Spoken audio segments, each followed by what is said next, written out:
ikaw ay nagiging target ng kaaway. Kaya mapapansin nyo, nung nag-decide kang sumunod kay Lord, parang lumalabas na parang mas naging mahirap yung journey mo para mapalapit sa Panginoon. Kasi nung hindi ka pa nagkukumit ng iyong sarili, parang walang resistance, parang walang kumukontra sa iyo. But the moment na sinabi mo, from this day forward, ibibigay ko ang buhay ko sa ating Panginoon, napansin niyo ho ba na parang pahirap ng pahirap? Kasi nagiging target ka ng kaaway. Following Jesus includes blessing. Following Jesus includes miracle. Following Jesus includes breakthrough, but following Jesus also includes pain and suffering. Pag sumunod kay Kristo, hindi tayo na-exempt sa mga sakit at mga suffering na ating pinagdadaanan. Kung kaya't patuloy din tayong pinapaalalahanan ng salita ng Panginoon na kahit masakit, kahit mahirap, you have to keep moving forward, you have to keep serving the Lord, you have to keep on praying, you have to keep on moving. Bakit? Kasi merong magandang destiny na ibinigay at inihanda ang Panginoon sa atin. Magpapatuloy, padayon kahit na hindi madali ang buhay. Gagawin ni Satan ang lahat. I always say this to you. Kung hindi ka niya masusuntok at mapapatulog sa isang suntok, gagawin ni Satan ang lahat para pagurin ka, para ikaw na mismo ang sumuko.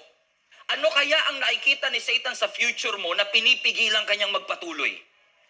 Huwag kang magtataka kung may mga pagsubok na darating sa buhay mo at i-discourage ka ni Satanas kasi meron marahil siyang nakikita na hindi mo nakikita. Kapag matindi ang purpose mo, matindi ang pagdadaanan mo, kapag maganda ang destiny na inilagay ng Lord sa buhay mo, mag-expect ka na matindi rin ang pagdadaanan mo. Alam niyo, hindi aksidente na si Jesus Christ, nung before siya inaresto, ay nasa Garden of Gethsemane. Sa dami-dami ng garden, sa Gethsemane talaga, ang ibig sabihin ay olive press. Kasi maraming olives na nagbibigay ng maraming olive fruit na kapag piniga mo, magpuproduce ng olive oil. Ibig sabihin, yung oil lumalabas lang kapag piniga. So kapag may crushing, dun nakikita yung benefits. Kapag may crushing, dun lumalabas yung anointing. Kailangan minsan i-crush, kailangan minsan i-press para makita yung benefit.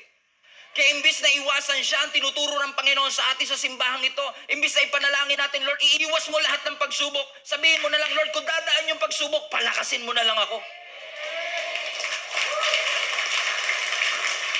Hindi aksidente na inaatake ka ni Satanas.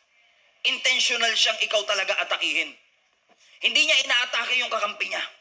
So Satan is not attacking you by surprise.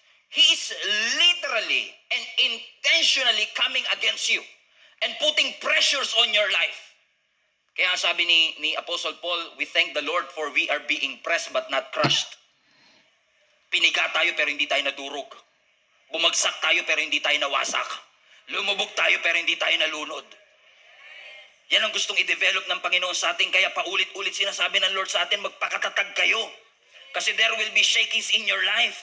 There will be challenges in your life. Pero katulad ng pinangako ng Lord sa Psalms, the righteous shall flourish.